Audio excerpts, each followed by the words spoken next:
안녕하세요, 동수영입니다. 오늘은 그동안 제 기분을 우울하게 만든 주범인 폐업 말고 그 종범쯤 되는 50균에 대해 영상을 만들고 있습니다. 환자 시점에서 강추하는 유튜브 동영상 3개 알려드리겠고요. 병원 갔던 경험담을 지금부터 쭉 이야기해 보겠습니다. 이 영상을 제작하고 있는 오늘의 날짜는 2025년 7월 14일인데요. 2024년 2월쯤에 원래 제 오른팔을 들 수 없을 정도로 통증이 시작됐었어요.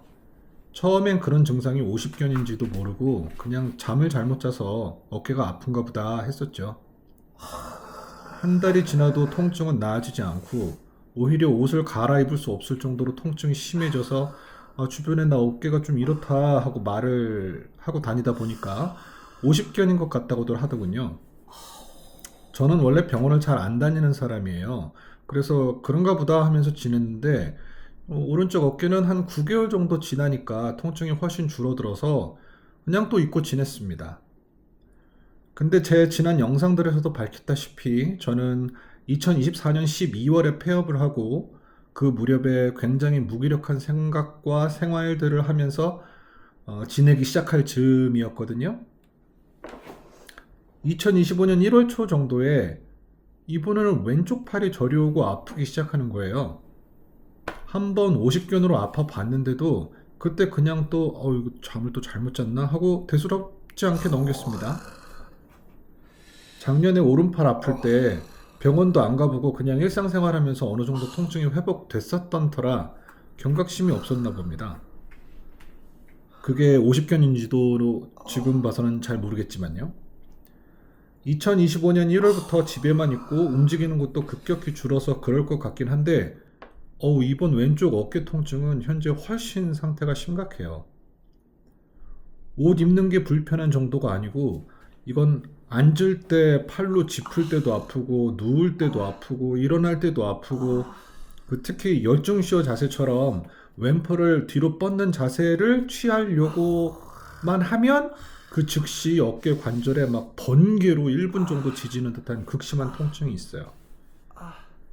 사실 이런 통증이 있었기 때문에 집 밖에 나갈 마음이 들었다가도 계속 움츠러들고 제 우울한 기분들이 배가 되어 온 것도 사실입니다. 지금은 병원에 다녀온 상태인데요. 한번 다녀와 보니 50견으로 저처럼 그냥 병원 안 가시는 분들도 많을 것 같고 그래서 정보성 영상을 하나 만들어야 되겠다라는 생각이 들어서 지금 만들어 보고 있는 중인 거예요. 일단 병원에 가기 전에 조금은 공부를 하고 가시는 게 큰 도움이 됩니다. 저는 블로그 검색과 AI 이용했고요. 유튜브 동영상을 통해서 학습을 했습니다. 어깨 통증은 무조건 50견만 있는 것은 아니고요. 회전근개 파열과 또 어깨뼈에 석회가 끼어서 통증을 느끼는 어떤 그런 다양한 병들이 있을 수 있다고 해요. 제가 봤던 영상 중에 그 채널명은 주원장의 척관시라는 채널이었고요. 그 채널 영상명은 어깨 통증의 원인과 증상 30초 자가진단법이라는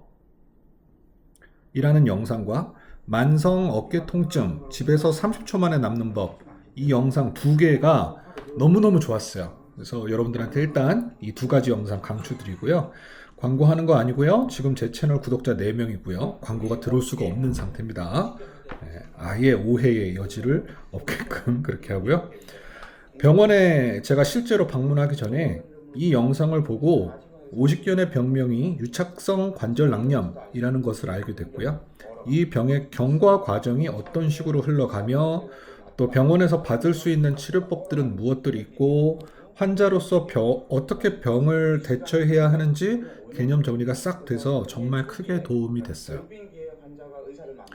그냥 병원 가지 귀찮게 뭐 이런 걸 찾아보냐고 하실 분들은 그냥 병원에 가셔서 잘 치료받으시면 되겠습니다만 척관시 영상에서 허 원장님이 결빙기의 의사를 만나면 그 의사는 돌팔이고 해빙기의 의사를 만나면 그 의사는 명의다 그런 말도 있다고 했는데 웃음이 났지만 실제로 그럴 수도 있겠다 싶었고 저는 그렇게 어리석은 환자가 되고 싶진 않았습니다. 요즘 병원에서 과잉 진료하는 곳도 있다고 하니 좀 병원이 이상하다 싶으면 이러한 정보들을 바탕으로 걸을 수도 있을 것 같았고요.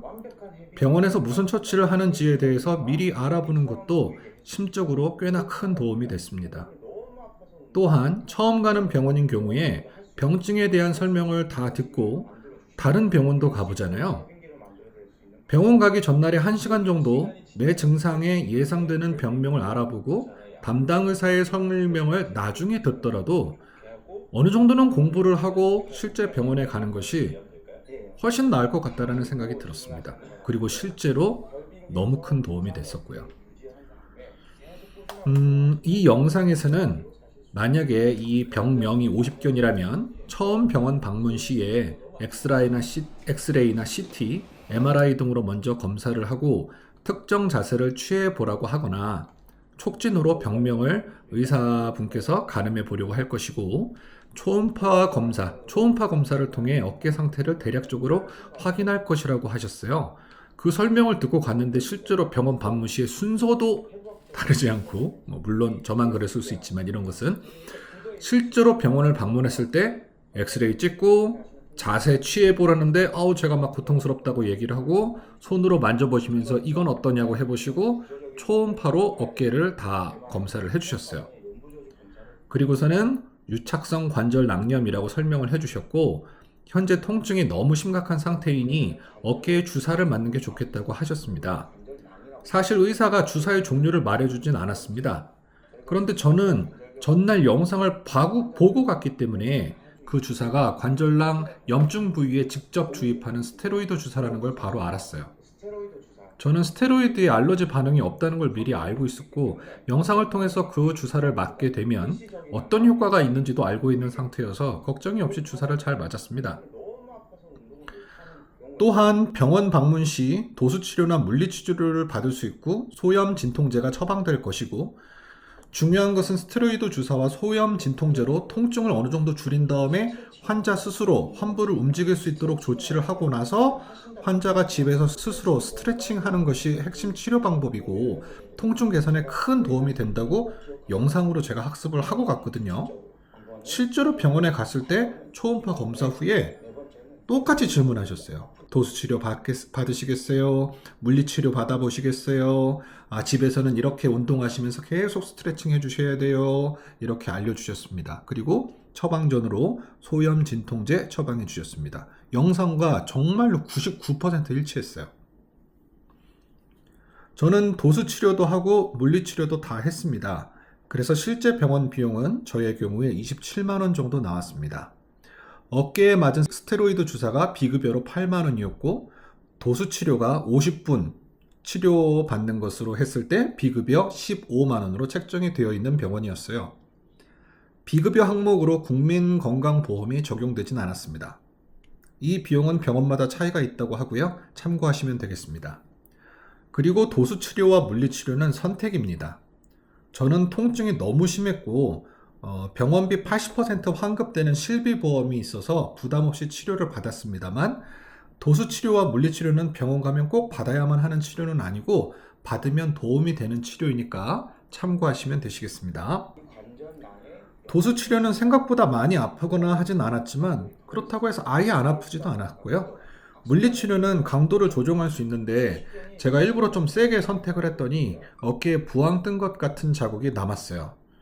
저 자국은 7, 8일 정도 되니까 거의 다 없어졌습니다. 약은 아침 식후 30분에 한 번, 저녁 식후 30분에 한 번 먹는 것으로 7일분을 처방해 주셨고요. 총 걸린 시간을 한번 말씀드려보면 초음파 검사까지는 25분 정도 걸렸고요. 도수치료 받으려고 대기하는 시간 10분, 도수치료 실제로 50분, 물리치료 15분 걸렸습니다. 그리고 나서 한 5분 정도 기다렸다가 처방전을 받고 나와서 약국 가서 약 사는 것까지 총 2시간 조금 안 걸렸습니다. 근데 제가 갔을 때는 병원에 대기하는 환자가 별로 없어서 빨리빨리 지나갔는데 만약에 병원에 대기하는 환자가 많으면 그 시간만큼 더 걸릴 수도 있겠죠. 두 번째로 제가 강추해 드릴 만한 영상이 하나 더 있습니다. 바로 50견에 좋은 스트레칭 영상인데요. 서울 성모병원 TV라는 채널명의 50견 유착성 관절 낭염 운동법이라는 제목의 영상입니다. 솔직히 말해서 50견 환자들은 수시로 통증이 찾아올 때 엄청 짜증이 납니다. 그런데 이 스트레칭이라는 건 환자 고의로 통증을 유발해 가면서 해야 하는 거거든요. 진짜 짜증이 나요, 이때. 그래도 주 원장님 촉간시 영상에서 통증이 있더라도 해빙기를 앞당기려면 꾸준히 운동해야 한다는 말이 머리에 계속 남아서 짜증을 참고 자주 스트레칭을 하고 있습니다. 만약에 이런 통증에 짜증만 내는 가족이 있다면 이런 영상을 찾아서 보여만 주어도 도움이 될 것 같고요. 혹은 보호자만이라도 이런 내용을 알고 있으면 너무 좋겠다는 생각이 들어 이런 영상들을 추천드려 봅니다. 요즘 저는 약 제때 먹으면서 열심히 스트레칭을 하고 있는데 시작부터 너무 고통스러운 스트레칭 자세는 나중에 하기로 하고 살짝 통증이 있는 자세부터 통증이 아주 조금 더 생기는 지점까지만 스트레칭을 하고 있어요. 이러한 스트레칭을 30초 정도씩 한 5세트 정도 하고 나면 환부가 제 경우에는 왼쪽 어깨가 되겠죠. 이쪽이 확실히 시원해집니다. 신기해요. 그런데 자고 나면 다시 어제만큼의 통증이 느껴지는 상태입니다. 이것도 결빙기일 때는 이렇게 병이 진행된다고 알고 있으니 조급해지지는 않고요. 해빙기를 빠르게 앞당기자는 마음으로 오늘도 통증을 참으면서 스트레칭 운동을 할 수 있는 것 같습니다. 스트레칭 할 때 한 가지 팁이 있긴 한데요. 소염 진통제를 다시 처방 받으시기 어려워서 2, 3일 지나서 방문하셔야 되는 분들은 약 끊기기 2일 전부터는 스트레칭 아주 약하게 하셔야 돼요. 이게 팁이에요. 제 경우에 소염 진통제를 완전히 끊고 2일 후부터는 통증이 훨씬 심해졌거든요. 그러다가 다시 약을 받아서 약을 먹으니까 그 이전처럼 다시 통증이 완화됐습니다. 스트레칭을 한 5일 정도만 정석대로 성실히 따라해 보시면 스트레칭 강도를 어느 정도 해야 할지는 아시게 될 거예요. 처방받은 약을 다 먹어가는데 무턱대고 스트레칭을 평소 강도대로 하면 생각보다 엄청 통증이 심해질 수 있으니 주의하셔야 되겠습니다. 저는 도수 치료는 통증이 너무 심했던 첫날만 받기로 하고 당분간 고려하지 않기로 결정했어요. 스테로이드 주사는 원래 병원 갈 때마다 맞는 게 아니라 통증이 너무 참기 힘들 만큼 아플 때만 맞는 게 옳다고 하니까 당분간은 주사도 안 맞아도 될 거라고 생각이 듭니다. 스트레칭 운동을 열심히 하고 아프다고 집에만 있는 건 어깨에 유착이 더 심해질 뿐이니 제가 예전에 말씀드렸던 것처럼 제가 예전에 결심한 것처럼 밖에도 자주 다니며 몸을 움직여야 되겠습니다. 잘 보셨나요? 폐업 때문에 안 그래도 무력한데 이 50견까지 저를 힘들게 합니다요. 50견으로 고통받으시는 분들께 제 경험이 도움되시길 바라며 오늘 영상은 여기까지입니다.